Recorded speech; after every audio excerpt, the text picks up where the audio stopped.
All right, well, the left celebrating this week when New York Governor Andrew Cuomo signed what they deemed to be a historic pro-abortion bill. This message is going to do the same thing. This has been too long coming, and it's been too obvious and too unfair. Women's equality in the law and in the Constitution for all.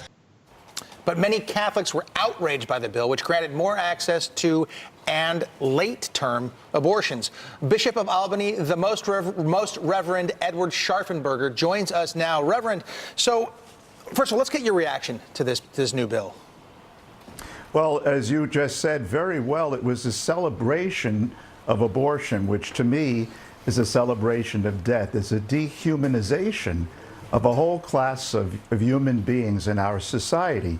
The child in the womb, who clearly is a human subject from the moment of conception. All the science proves that. So even though it has been advertised as a bill that brings more equality to women, it excludes a certain class of women, the unborn. Half of all abortions are females. So I do not see it something that I would celebrate. As a matter of fact, it extends, actually it takes away protections that previously we had. And in no way is it, as many of its proponents say, a tracking Roe versus Wade. It goes way beyond Roe versus Wade in so many ways. Bishop, so certainly I don't see it something to celebrate. Bishop, the governor has talked about his faith. He talked about the faith during the State of the State. We want to hear what he had to say about that and then get your reaction on the other side. Yeah. I happen to be Roman Catholic. I'm a former altar boy, and my relationship with the church is important to me. And I've found the differences painful over the years. How does that square, how does this Catholic faith square with this new pro-abortion bill that he celebrated in the name of women's equality this week?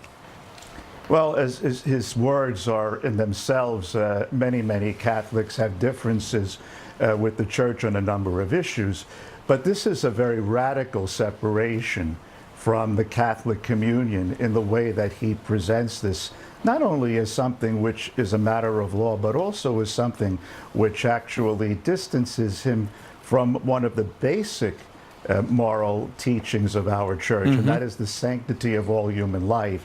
And of course, Pope Francis has been very outspoken, even before he was Pope, back in his native country, about the sanctity of all human life. So although the governor understandably would like to ally himself with Pope Francis, in this regard he is light years away.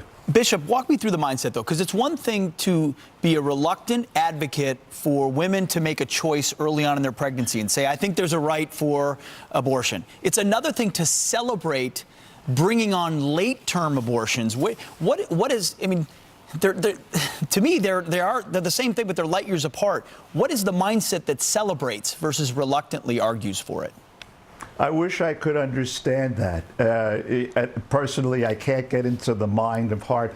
It may be some form of denial. It may be something else. And I don't know what is actually in that mindset that does not see. I mean, the kind of procedures that now are possible in New York State, we wouldn't even do to a dog or a cat in a similar situation. It's torture.